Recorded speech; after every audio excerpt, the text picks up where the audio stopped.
கண்ணு தெரியாது.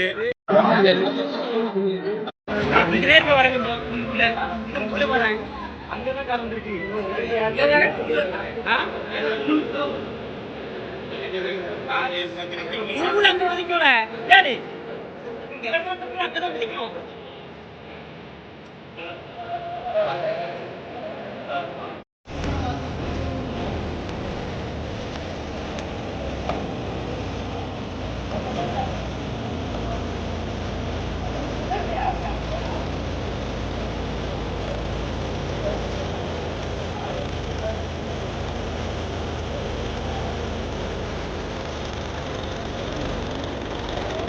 அம்மா அப்பா என்று கேட்கும் நெஞ்சை பிழியும் அழுகை சத்தம், சுற்றி நின்று வேடிக்கை பார்க்கும் ஊர் ஜனங்கள், சோகத்தோடு இருக்கின்ற உறவுகளுக்கு என்ன சொல்வதென்று தெரியாமல் வேடிக்கை பார்க்கின்ற மனிதர்கள், இதுவரை இனிமையாக சுமந்து சென்ற இந்த ஊர்தி இதோ வானத்தில் கயிறு கட்டி தொங்க விடப்பட்டிருக்கிறது.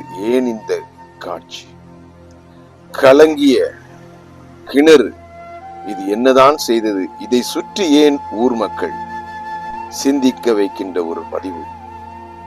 தூத்துக்குடி மாவட்டம் சாத்தான்குளம் அருகிலுள்ள மீரான்குளம் என்ற இடத்தில் நேற்று நடந்த ஒரு நிகழ்வின் சோகங்கள் தான் இவை. மகிழ்ச்சியாக குடும்பத்தோடு ஊரில் நடக்கின்ற அசன திருவிழாவை காண ஊர்தியில் கிளம்பி வந்த இந்த குடும்பத்து மக்கள் இன்று மண்ணுக்குள் புதைவோம் என்று ஒரு நிமிடம் கூட நினைத்திருக்க மாட்டார்கள். எல்லாம் கனப்பொழுதில் முடிந்துவிட்டது. ஆம், சிறிது கண் அயர்ந்த காரணத்தினால் வாகனம் சாலையிலிருந்து இறங்கி கிணற்றுக்குள் பாய்ந்ததால் இதோ மண்ணில் வாழ வேண்டிய 5 உயிர்கள் மண்ணுக்குள் புதைய போகிவிட்டது. காரணம் நிச்சயமாக ஊர்தியில் அல்ல, காரணம் நிச்சயமாக கிணற்றிலும் அல்ல. உறவுகளே, நாம் எங்கு சென்றாலும் எங்கு வந்தாலும் நம்மை நம்பி உறவுகள், நமது உயிருக்கு உயிரான மனிதர்கள் இருக்கிறார்கள் என்பதை நினைவில் கொள்ளுங்கள். குறிப்பாக வாகன ஓட்டிகள், உங்களுக்கு கண் அசந்து தூக்கம் வரும் நேரத்திலே நிச்சயமாக நீங்கள் ஓய்வெடுக்க செல்லுங்கள்.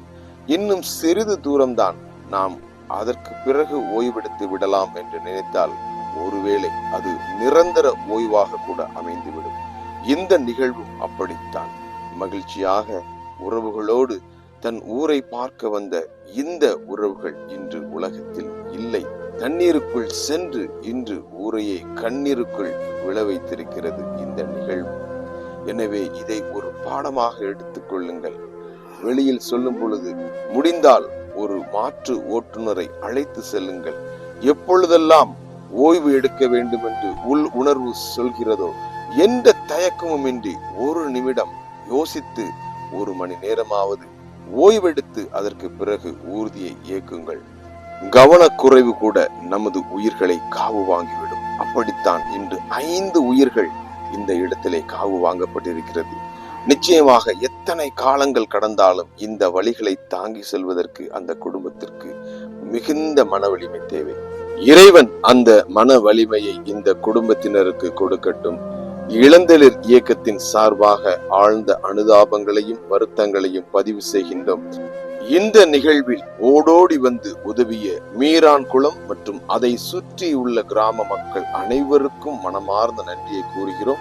நடு இரவு ஆனாலும் மீட்பு பணியில் அயராது உழைத்த காவல்துறை, தீயணைப்புத்துறை, மாவட்ட கலெக்டர், மாவட்ட காவல் கண்காணிப்பாளர், அமைச்சர் அண்ணன் அனிதா ராதாகிருஷ்ணன் அவர்களுக்கும், வெள்ளாளன் விளை ஊர் பொதுமக்கள் மற்றும் அனைத்து நல்ல உள்ளங்கள் சார்பாக மனமார்ந்த நன்றியை தெரிவித்துக் கொள்கிறோம்.